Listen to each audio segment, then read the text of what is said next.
So that will conclude the satsang for tonight.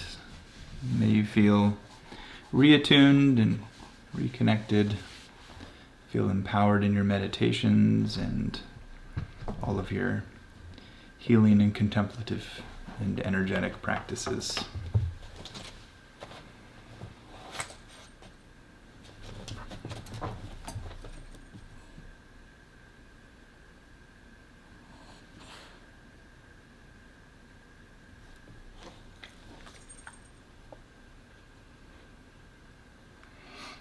Okay, we'll see you again soon.